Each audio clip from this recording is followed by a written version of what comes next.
ఇది కేవలం సమాచారంగా మాత్రమే భావించండి. వైద్య నిపుణులను సంప్రదించండి. ఇంకొకటి సార్, చాలా కామన్ సినారియో, చిన్నపిల్లలకేమో ఇంట్లో పెట్స్ ఉండడం ఇష్టం, కానీ ఇంట్లో తల్లిదండ్రులేమో నీకు పడదు, ఆ ఫర్తో అదంతా ఎలర్జీ వస్తుంది, వద్దు అని అంటారు. సో అసలు పెట్స్కి ఆస్తమాకి రిలేషన్ ఉందని చెప్తారా మీరు? డెఫినెట్గా సంబంధం ఉందమ్మా. అందరికీ రాదు, కొంతమందికి ఈ పెట్స్ రిలేటెడ్ ఆస్మా వస్తుంది. కుక్కలు, బొచ్చు కుక్కలు కానీ, గుర్రాలు కానీ, ఈ జంతువులతో డీల్ చేసే వాళ్ళకి కానీ ఆస్మాటిక్ అటాక్స్ వస్తాయి.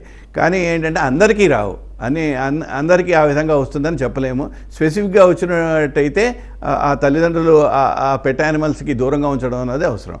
సో మీరు చెప్పిన దాని ప్రకారం ఆస్తమా అనేది ఎయిర్ ప్యాసేజ్ని బ్లాక్ చేస్తుంది కాబట్టి, ఆ నారోయింగ్ అవుతుంది కాబట్టి వాళ్ళు ఊపిరి తీసుకోవడానికి కష్టపడతారు, ఇబ్బంది పడతారు. అది పిల్లి కూతల స్టైల్లో బయటికి ఎక్స్ప్రెస్ అవుతుంది. ఇక్కడ దాకా అర్థమైంది సార్.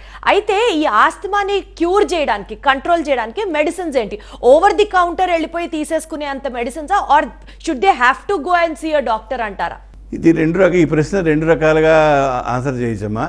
ఎందుకంటే ఆస్మా వ్యాధికి మీద బోల్డంత రీసెర్చ్ జరిగింది.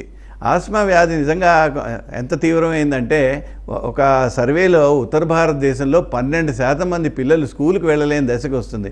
కొంతమంది ఉద్యోగస్తులు కూడా ఆస్మా వచ్చినప్పుడు పని చేయలేని నిర్వీర్యత వచ్చేస్తుంది. ఇలాంటప్పుడు ఏంటంటే, కానీ ట్రీట్మెంట్గా ఈ మధ్యకాలంలో చాలా మార్పులు వచ్చాయి. ఆస్మాలో 2 రకాల మందులు ఇస్తారు. మోస్ట్లీ ఏంటంటే ఇన్హలేషన్ మెడికేషన్ అని కామన్గా వచ్చింది. డ్రై పౌడర్ ఇన్హేలర్స్ అంటారు. వీటిని రోటాహేలర్స్ అని మనకి మార్కెట్లో కామన్గా అవైలబుల్ అవుతున్నాయి. ఆ తర్వాత మీటర్ డోస్ ఇన్హేలర్స్ అని ఉన్నాయి. ఆ తర్వాత బ్రెత్ యాక్టివేటెడ్ ఇన్హేలర్స్ ఉంటాయి. బాగా తీవ్రంగా ఉన్న వాళ్ళకి నెబులైజర్తో ట్రీట్మెంట్ ఇస్తారు. ఇవన్నీ మనకు కామన్గా చూస్తూనే ఉంటారు.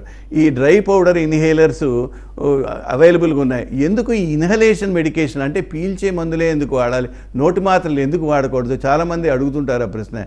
నోటి మాత్రలతో ఇచ్చే ఆస్మా మందులు 10 రెట్లు డోసేజ్ ఇవ్వాలి.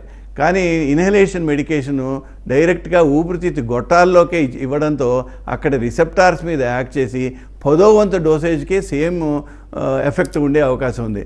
అందువల్ల ప్రపంచం ఈ ఊపిరితిత్తుల ఆస్మా డీల్ చేసే వాళ్ళకి జీనా గైడ్లైన్స్ అని ఉంటాయి. Global initiative on asthma guidelines ప్రతి సంవత్సరం ప్రపంచంలోని ఎక్స్పర్ట్స్ రిలీజ్ చేస్తారు. దాని ప్రకారం ఇన్హలేషన్ మెడికేషన్ నోటి మాత్రల కంటే ఆల్వేస్ బెటర్. దీనిలో 2 రకాల మందులు ఉన్నాయి. 2 రకాల మందులు, ఒకటి ఏంటంటే కంట్రోలర్సు, రిలీవర్సు. అంటే రిలీవర్స్ అంటే ఎప్పుడైనా అక్యూట్ అటాక్ ఆస్మా వచ్చినప్పుడు ఈ రిలీవర్ మందులు వాడతారు. దీనిలో సాల్బుటమాలు, టెర్బుటలీను అనే ఈ మందులు ఉంటాయి. ఇన్హేలేషన్ రూపంలో, ఇంజెక్షన్ రూపంలో తీసుకోవచ్చు. రెండోది ఏంటంటే controller medication. Controller medication long acting beta two agonist అంటారు. సాల్మెట్రాలు, ఫార్మెట్రాల్ అనే మందులు ఉన్నాయి. వీటిని కార్టికోస్టెరాయిడ్స్తో పాటుగా వాడతారు.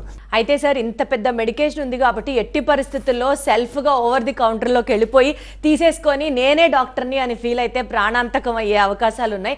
సో బెటర్ ఆస్తమా ఉన్నప్పుడు అట్లీస్ట్ ఊపిరి తీసుకోవడానికి ఇబ్బందిగా అనిపించినప్పుడు ఫస్ట్ స్టెప్ డాక్టర్ని కలవడం, డాక్టర్ అడ్వైజ్లో పేషెంట్ రెస్పాండ్ అవ్వడం అనేది చాలా అవసరం.